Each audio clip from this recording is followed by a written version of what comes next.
Well, I came down to the Dallas Museum of Art because I wanted to see that Van Gogh piece. Let's go check it out. This painting was done just before Van Gogh committed suicide in July of 1890. It's typical of the style that Vincent had developed to, and typical of Post-Impressionism. Like the Impressionist, the Post-Impressionist used vivid color, thick paint, and real-life subject matter.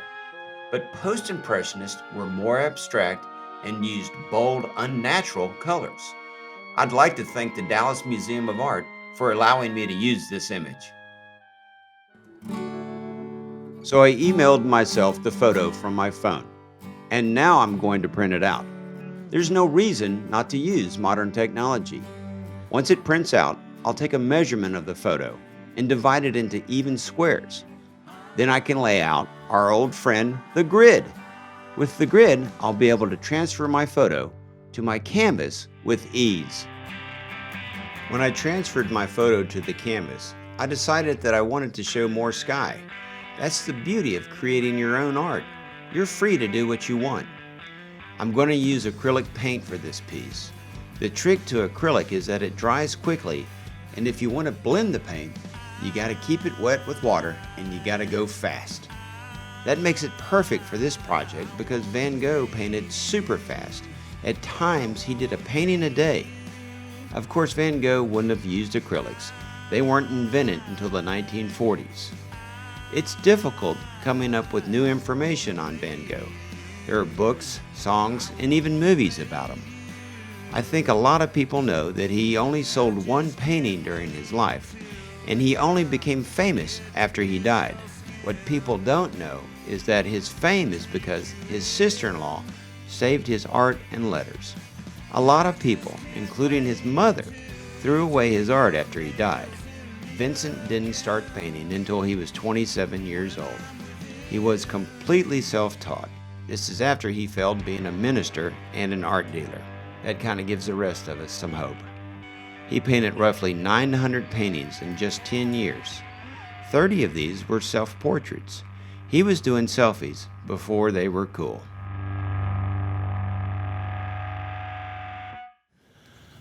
Well, I've gotten to the point that inevitably always shows up, and that's the point where I'm not really crazy about this painting. You know, it's not a bad painting, but I wanted to do something inspired by Van Gogh, and I'm not feeling like this is really Van Gogh-ish. You know, art's difficult, and sometimes you got to really dig and work a little bit to make it happen for you. And that's why you're doing this. You're doing this to make yourself happy. You don't really want to listen to what other folks say. I mean, you can take some advice, but it's all about what makes you happy, and that's why we're doing this. So in stepping back and looking at this, I've decided I'm going to approach this with a little bit of Van Gogh's technique, which would be to come in with bold dashes of color and kind of pepper them all over the thing. So let's get back to the studio and let's try these dashes of color on this piece and see if we can make it a little more Van Gogh-ish. Right away, I can tell these bold dashes of color are going to do the trick. The painting immediately starts to take the feel of Van Gogh and Post-Impressionism. Sometimes you just have to go back and rework your art, and you can't be afraid to try. Well, I've been talking too much. Let's take a moment to kick back and enjoy some of the music of Hell, Texas. As the night is coming down, like a shade upon a window, it's when she starts to think of things that are not there. Wow, those guys are really good. As I lay the dashes of color in, the blue, a little bit of white, and then black for the corners, I'm finding the piece is really coming alive and really coming to what I had envisioned. You know, one of the hardest parts is knowing when to quit. Vincent van Gogh shot himself July 27th, 1890. A failure at everything in his life. He almost failed at suicide. It took him 2 days to die. He was 37 years old.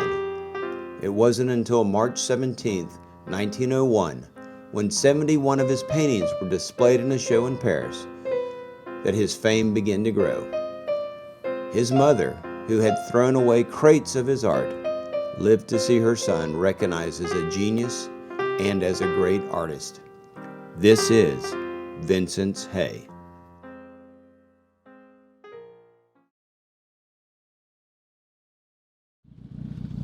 All right, I hope you enjoyed this episode of Bill Paints and looking at the art of Vincent van Gogh while we enjoyed a little absinthe. You know, you can make art. It's just a matter of getting out there and giving it a try. We'll see you on the next episode of Bill Paints.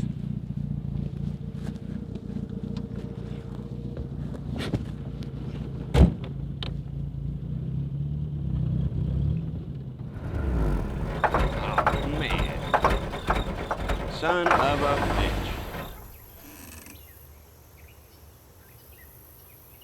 See you next time. Now I'm going to have to get a ride. Or start walking. Where's that farmer when you need him?